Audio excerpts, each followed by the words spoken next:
Good morning. कक्षा 11 में अपन ने द्विस्तंभीय रोकड़ बही तक की तो अपन ने बात देखी थी, और द्विस्तंभीय रोकड़ बही के अंदर आपको थोड़ा सा चेक का और बैंक से जुड़े लेन देनों का आपको ध्यान रखना होगा। कब कॉन्ट्रा एंट्री होगी और कॉन्ट्रा एंट्री की स्थिति में अपने को क्या करना है, ये बात अपने को ध्यान में रखना है। अच्छा, इसके साथ अपने को एक बात और ध्यान में रखनी है कि ये जो आहरण करता है, या आहरण करते वक्त एक बार देख ले कि आहरण करने का मतलब हमेशा निजी प्रयोग नहीं होता। आहरण का मतलब यहाँ पर निकालना होता है, लेकिन वो आहरण की गई विषय वस्तु किसके बारे में है, यानी वो परिवार के या अपने निजी साधन के बारे में है, या अपने व्यापार के मकसद के लिए उसने आहरण किया है। इस चीज़ को आपको ध्यान नोट करना पड़ेगा, क्योंकि हर आहरित की हुई राशि आहरण नहीं मानी जाती। आहरण किया भी है, निकाला भी है, तो उसका प्रयोजन होना चाहिए कि उन्होंने निजी प्रयोजन के लिए निकाला है तो ही आहरण मानना है, क्योंकि हर परिस्थिति में आहरण नहीं होता। यदि आपको आहरण का अगर कोई कारण नहीं दे रखा कि आहरण क्यों किया, तो उसको कार्यालय उपयोग के लिए आहरण मान लेना है, उसको कार्यालय उपयोग के लिए आहरण मान लेना है। तो आज हम पढ़ेंगे खुदरा रोकड़ बही के बारे में, जो कि रोकड़ बही का अगला प्रकार है। अब हालांकि आपके एक केस बुक और होती है, त्रिस्तंभीय रोकड़ बही या 3 खाने वाली रोकड़ बही या बट्टे खाने वाली रोकड़ बही। उसमें बट्टे का एक कॉलम और होता है, केस का होता है, एक बैंक का होता है और एक डिस्काउंट का कॉलम भी होता है। अब वो डिस्काउंट कॉलम केस बुक कहा जाता है उसको, वो बट्टे खाने वाली रोकड़ बही का अब प्रचलन में नहीं है, वो आपके सिलेबस में नहीं है। इसलिए एक बात ध्यान रखना है कि सिंपल केस बुक में और 2 कॉलम केस बुक में आपको बट्टे का लेखा नहीं होता। बट्टे का लेखा करने के लिए अलग से रोकड़ बही होती है, त्रिस्तंभीय रोकड़ बही, जिसको 3 खाने वाली रोकड़ बही, जिसको बट्टे खाने वाली रोकड़ बही भी कहते हैं, वो आपके सिलेबस में अब नहीं है, हटा दी गई है। उसके बाद में चौथा प्रकार आता है आपका खुदरा रोकड़ बही का। अब ये खुदरा रोकड़ बही क्या होती है, कैसे बनती है, इसके बारे में अपन चर्चा करेंगे। देखिए, व्यापार के अंदर छोटे छोटे खर्चे होते रहते हैं। चाय, पानी, नाश्ता, भाड़ा, बिजली बिल, स्टेशनरी, ये कुछ ऐसे छोटे छोटे खर्चे हैं जो व्यापार के अंदर दिन में 4-5 हो जाते हैं। कोई मेहमान आ गया या कोई मिलने वाला आ गया, कोई लेनदार देनदार आ गए, चाय पानी नाश्ते की व्यवस्था के तौर पर पैसा खर्च हो गया। अब क्या करिए, उसका लेखा तो करना पड़ेगा, क्योंकि वो खर्चा व्यापार का है। तो ऐसी परिस्थिति में ऐसे खर्चों का क्या किया जाए, इस ऐसे रोकड़ बही के लिए कुछ एक वैधानिक बातें हैं, वो अपने को ध्यान में रखनी पड़ेगी। उससे पहले मैं बात करूंगा कि व्यापार के अंदर 2 प्रकार के कैशियर होते हैं, 2 प्रकार के रोकड़िए होते हैं। एक तो होता है मुख्य रोकड़िया, मुख्य, जैसे कभी कभी आप देखे होंगे बड़ी बड़ी संस्थाओं के अंदर 2 अकाउंटेंट होते हैं, एक तो सीनियर अकाउंटेंट, एक जूनियर अकाउंटेंट। तो जूनियर अकाउंटेंट तो खर्चे के हिसाब किताब भी छड़ाता है, और सीनियर अकाउंटेंट होता है आंकड़ों का विश्लेषण करके और इसकी सूचना सेठ जी तक पहुँचाता है। तो इस प्रकार के भी अकाउंटेंट होते हैं, 2 प्रकार के। तो वैसे ही आपके जो रोकड़िए होते हैं और कैशियर जो होते हैं, कैशियर जो होते हैं वो 2 प्रकार के होते हैं। एक तो मुख्य रोकड़िया, एक तो मुख्य रोकड़िया, और एक होता है खुदरा रोकड़िया। खुदरा रोकड़िया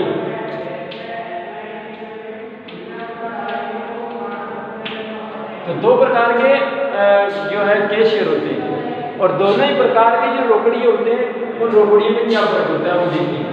मुख्य रोकड़िया और खुदरा रोकड़िया, ये 2 प्रकार के रोकड़िए जो होते हैं।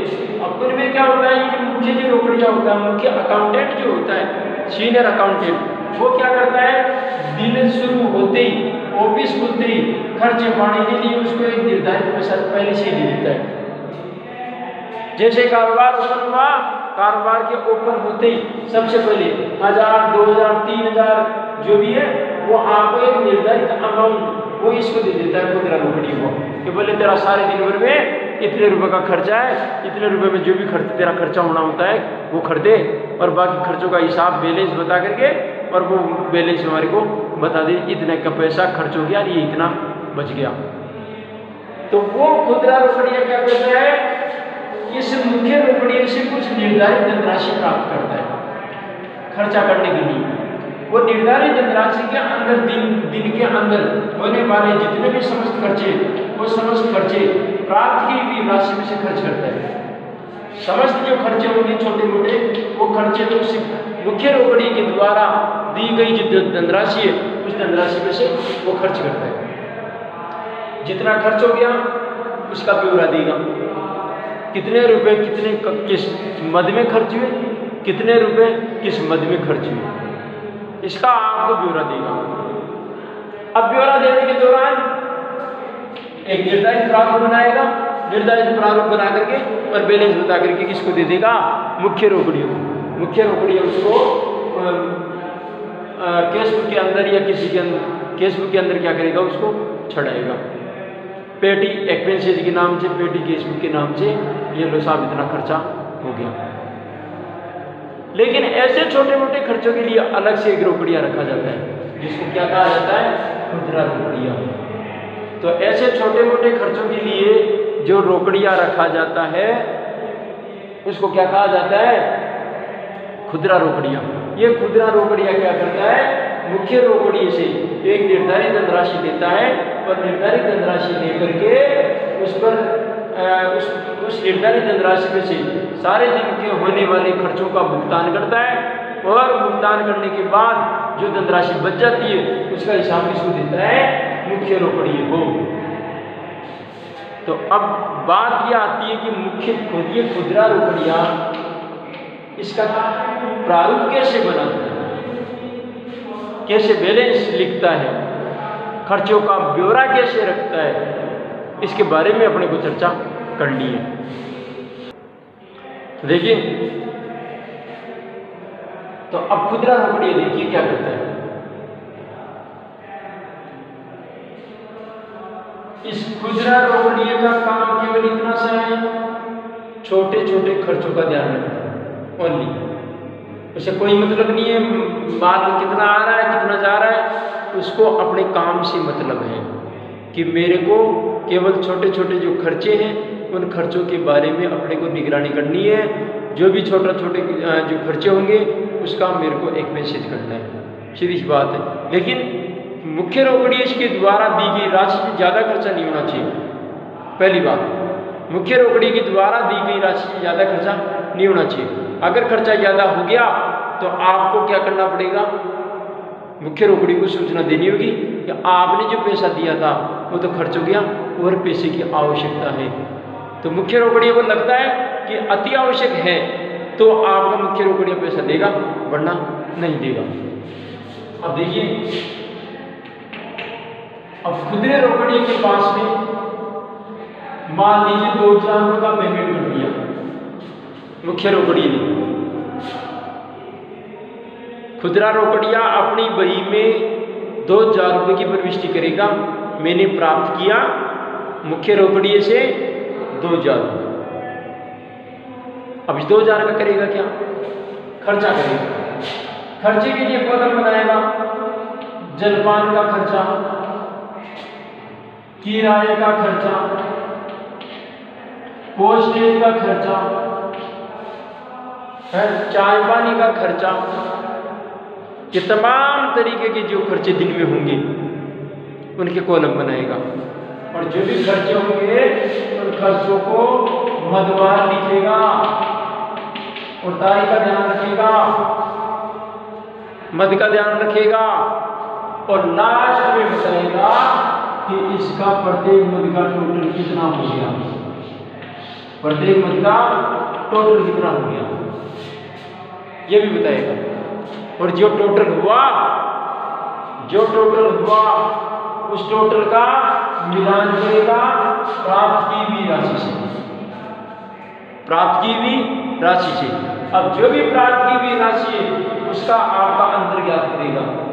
या तो राशि बराबर हो जाएगी, तो बराबर होने का मतलब क्या हुआ कि जो पैसा जितना खर्च होना था खर्च हो गया पूरा ही, कुछ भी नहीं बचा। तो इसका मतलब खर्चा उसने दायरे में रह करके खर्चा किया है। क्यों? क्योंकि मुख्य रोकड़ी पहले से कहता है भाई साहब इसके दायरे से में खर्च करना है तो, क्योंकि व्यापार का मकसद खर्चा कम और मुनाफा ज़्यादा कमाना होता है। व्यापार का मतलब ही यही होता है।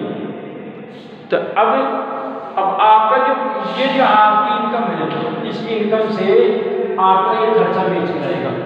या तो ये खर्चे बराबर हो जाएंगे और या फिर उनमें से कोई पैसा बचेगा, लेकिन ज़्यादा खर्च नहीं होना चाहिए। ज़्यादा खर्च हो गया तो ये समझ लेना कि खुदरा रोकड़ी ने जानबूझ करके ज़्यादा खर्चा किया है। खुदरा रोकड़ी ने जानबूझ करके ज़्यादा खर्चा किया है। इस चीज़ का भी आपको ध्यान में रखना है। अच्छा, एक बात, खुदरा रोकड़ियाँ प्रतिदिन मुख्य रोकड़ी से धनराशि लेगा प्रतिदिन, और प्रतिदिन का ब्यौरा और प्रतिदिन का शेष डेली का डेली किसको देगा? मुख्य कैशियर को, मुख्य रोकड़ियों को। मुख्य रोकड़िया अगले दिन आएगा, फिर वो मुख्य रोकड़ी खुदरा रोकड़ी को पैसे देगा, और निर्धारित राशि मिलेगी, उस निर्धारित मिली हुई राशि में से जो खर्चे होंगे वही खर्चे करेगा। अब वो खुदरा रोकड़वी बनती किस प्रकार से, वो कल देखेंगे कि खुदरा रोकड़वी का प्रारूप किस प्रकार से होता है, किस प्रकार से वो बैलेंस याद करता है, देखेंगे कल। बहुत बहुत धन्यवाद।